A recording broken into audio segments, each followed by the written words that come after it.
As Canada's second-largest airline, Calgary-based WestJet operates a fleet of 111 aircraft. Having started operations in 1996 as a low-cost carrier, the airline is much younger than Air Canada, which itself began operations as Trans-Canada Airlines in 1937. Despite the age difference, WestJet has grown to become a serious rival for Air Canada, not just in the domestic market but also when it comes to US, European and Caribbean services. Today we examine the all-Boeing fleet of WestJet, its journey thus far, and what will come next for the airline. Founded on June 27, 1994, WestJet's early operations were based on a model developed by American low-cost carrier Southwest Airlines. The carrier planned to offer budget flights throughout the provinces of Western Canada, but has since expanded immensely. The airline began services with 225 employees and a fleet of just 3 used Boeing 737-200s. With its first flight taking place on February 29, 1996, the airline initially operated services from Calgary to Edmonton, Kelowna, Vancouver and Winnipeg. However, the carrier would end its first year of operations having added Regina, Saskatoon and Victoria as well.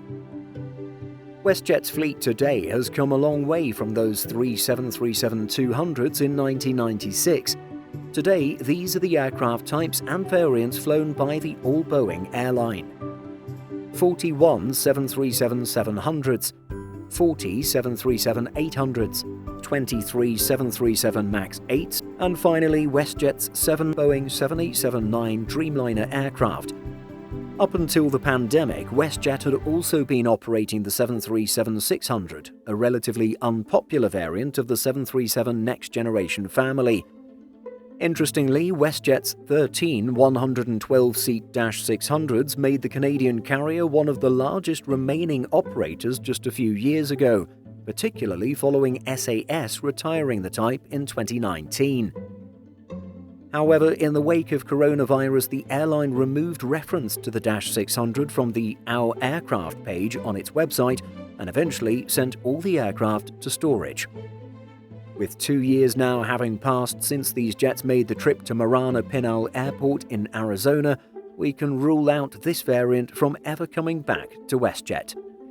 Indeed, earlier this year we also reported on WestJet's plan to sell 7 of its 737-600s to Atlanta-based Aventure Aviation.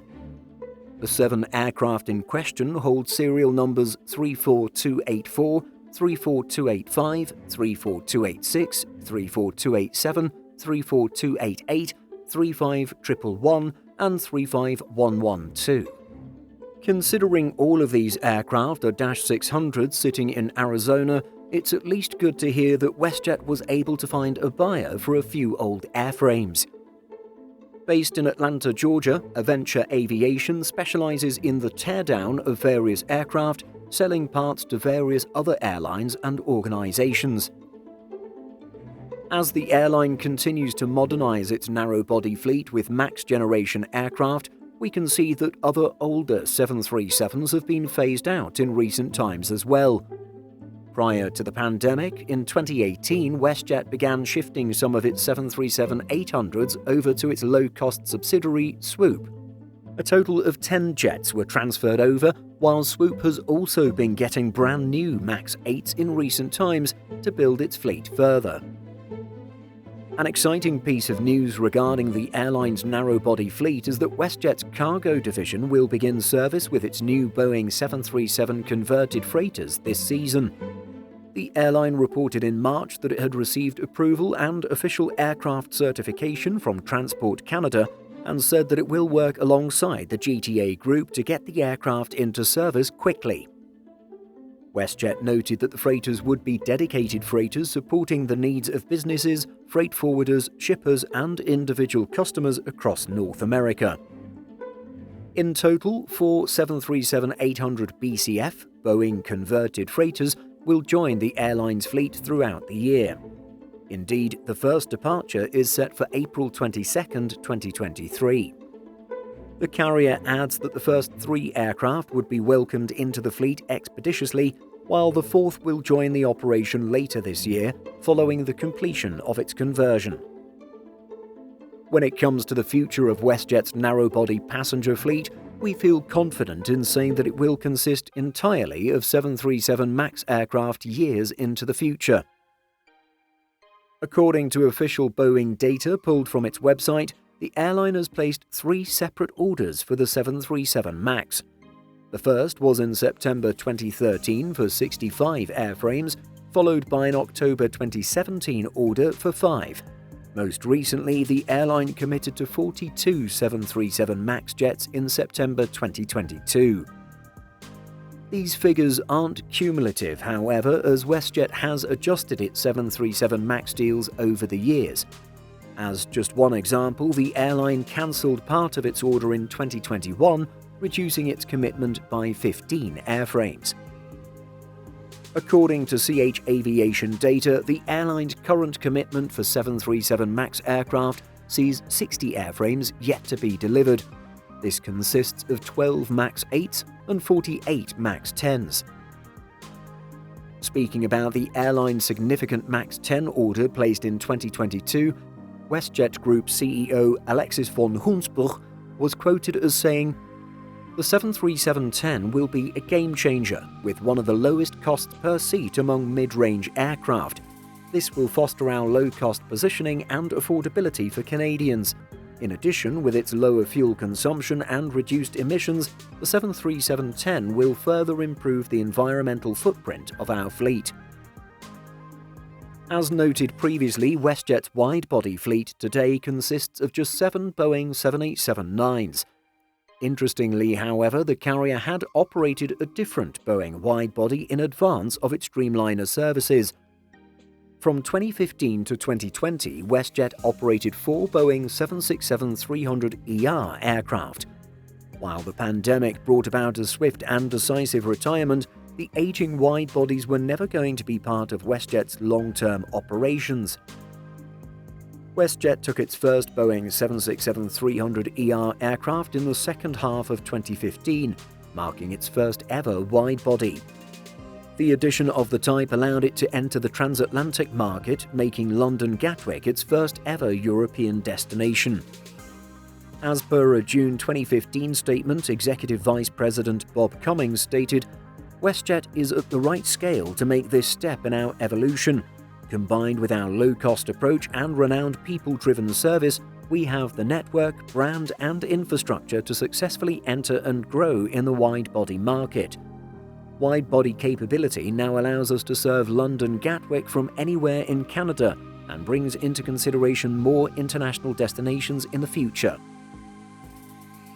The airline had acquired these used aircraft from Australian carrier Qantas, most of them at the time being over 20 years old. Indeed, Canadians and other customers of WestJet might have been impacted firsthand by the age of the aircraft and the difficulties in sourcing parts. As noted by CAPA in July 2016, the airline faced mechanical problems with its 767s, which then led to cancellations and operational challenges. Naturally, this resulted in passenger frustration, but also required the airline to re-accommodate these customers at WestJet's expense. CAPA also reported at the time that a June 2016 employee video showed WestJet CEO at the time, Greg Soretsky, characterized the 767 flights as a hobbled operation, admitting that the type had been creating issues and mechanical problems. But in a way, the Boeing 767 served their purpose at the time, which was to allow WestJet to get a feel for and become accustomed to long-haul wide-body operations.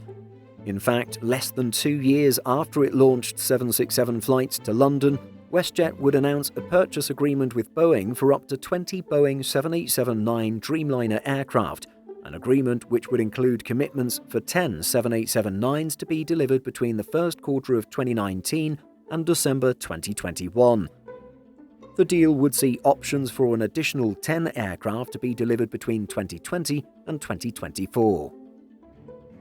WestJet would take delivery of its first 3 787s in 2019, followed by another 3 in 2020. The airline's 7th Dreamliner would then arrive in September 2022. Quite interestingly, the 7th Dreamliner appears to be the final aircraft of its type to go to WestJet, as it appears that the airline quietly cancelled its remaining commitments. It's quite possible that, rather than outright cancelling its order, the remaining 787 orders were converted to 737 MAXes instead.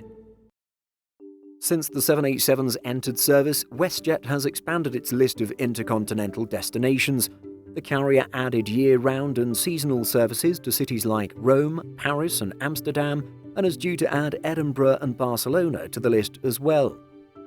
Perhaps the airline's most exciting upcoming route will be its Calgary to Tokyo Narita service, which will commence at the end of April, WestJet's very first trans-Pacific service. Somewhere along the way, WestJet abandoned its low-cost operating model and has become a much more full-service airline to compete with Air Canada. While it spun off low-cost operations with its Swoop subsidiary, the carrier's addition of the 787 Dreamliner and its lie-flat business-class seating was perhaps the clearest signal of its shift away from its budget airline roots. But what do you think of WestJet and its fleet? Do you think it could ever move away from Boeing, or will it remain loyal to the US plane maker? Share your thoughts by leaving a comment. Simple Flying publishes over 150 articles every week. If you're looking for the latest aviation news and insights, visit simpleflying.com.